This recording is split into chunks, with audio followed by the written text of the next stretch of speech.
ہم لوگ وہابی نہیں ہیں اور نہ نجدی ہیں۔ کیوں؟ اس لیے کہ عرب میں ایک عظیم مفکر اور مصلح پیدا ہوا تھا جس کا نام تھا محمد ابن عبد الوہاب۔ یہ عرب کے ایک ایریے نجد میں پیدا ہوئے تھے، اسی وجہ سے ان کو نجدی بھی کہا جاتا ہے۔ نام کیا تھا؟ محمد۔ باپ کا نام کیا تھا؟ عبد الوہاب۔ پیدا کب ہوئے؟ 1115 ہجری کے اندر۔ اب ان کا نام محمد، تو ان کی طرف اگر اہل حدیثوں کو منسوب کر کے بولنا ہے تو محمد ہی بولو، اس لیے کہ ان کا نام محمد تھا۔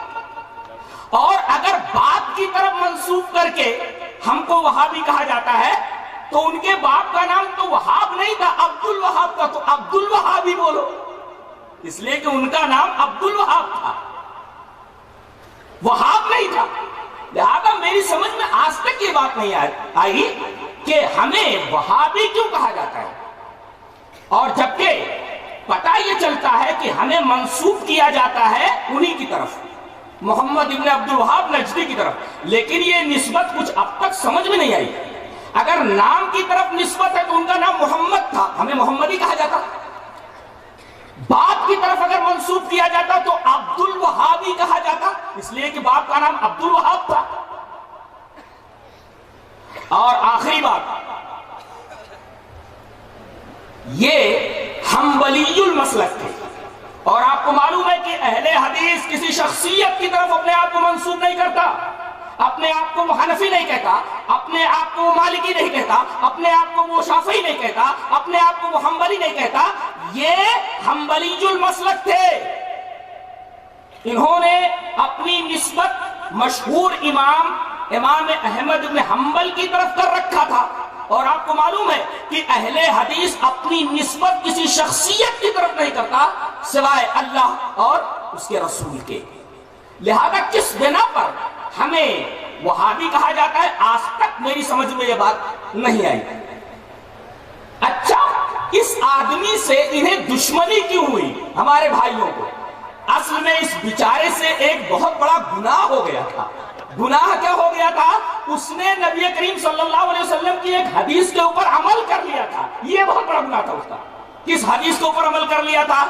اس سے پہلے کہ میں وہ حدیث آپ کے سامنے پیش کروں، میں یہ بتا دوں کہ ایک زمانہ ایسا تھا کہ سعودی عرب کے اندر قبروں کو پختہ بنا لیا گیا تھا، اور پکی قبریں بنا بنا کر کے لوگ ان قبروں سے استمداد کرتے تھے، قبر والوں کو مشکل کشائی کے لیے پکارتے تھے، ان سے استمداد کرتے تھے، مدد مانگتے تھے۔ حضرت محمد ابن عبد الوہاب نجدی نے حکومت کی مدد سے ان تمام پکی قبروں کو اکھاڑ دیا اور انہیں زمین کے برابر کر دیا۔ انہوں نے کون سا گناہ کیا؟ انہوں نے جو یہ عمل کیا در حقیقت نبی کریم صلی اللہ علیہ وسلم کی ایک حدیث کی روشنی میں کیا، اور اگر حدیث پر عمل کرنا گناہ ہے تو یہ گناہ ان سے ہوا ہے۔ وہ کون سی حدیث ہے؟ حدیث اس طرح، وان ابی الحیاج الاسدی قال قال علی رضی اللہ تعالی عنہ الا ابعثک الا ما بعثنی علیہ رسول اللہ صلی اللہ علیہ وسلم اللہ تدع تمثالا الا تمسک ولا قبرا مشرفا الا سویتہ، رواہ مسلم فی کتاب الجنائز۔ حضرت امام مسلم رحمہ اللہ اس پوری حدیث کو ایسے ہی مسلم کتاب الجنائز کے اندر لائے۔ راوی حضرت ابو حیاج اسدی ہے۔ حضرت ابو حیاج اسدی سے روایت ہے، وہ کہتے ہیں کہ نبی کریم صلی اللہ علیہ وسلم کے داماد محترم حضرت علی رضی اللہ تعالیٰ عنہ نے مجھ سے کہا کہ ابو حیاج، کیا میں تجھے ایسی مہم کے اوپر نہ بھیج دوں جس مہم کے اوپر خود جناب محمد رسول اللہ صلی اللہ علیہ وسلم نے مجھے بھیجا تھا؟ ابو حیاج نے کہا کہ اے نبی کے داماد محترم، جس مہم پر نبی نے آپ کو بھیجا تھا، اگر آپ مجھے بھیجنا چاہتے ہیں تو یہ میرے لیے سعادت کی بات ہے۔ وہ مہم کون سی تھی جس مہم پر نبی نے آپ کو بھیجا تھا؟ تو حضرت علی رضی اللہ تعالیٰ عنہ نے فرمایا کہ میرے نبی نے، جناب محمد رسول اللہ صلی اللہ علیہ وسلم نے مجھے ایک مہم کے اوپر بھیجا تھا کہ جو اسٹیچو نظر آئے اسے تو برابر کر دے، اسے مٹا دے، اور کوئی بھی ابھری قبر نظر آئے تو اس ابھری قبر کو برابر کر دے۔ وَلَا قَبْرًا مُشْرِفًا إِلَّا سَوَّيْتَ، کوئی بھی ابھری قبر نظر آئے تو اس کو برابر کر دے۔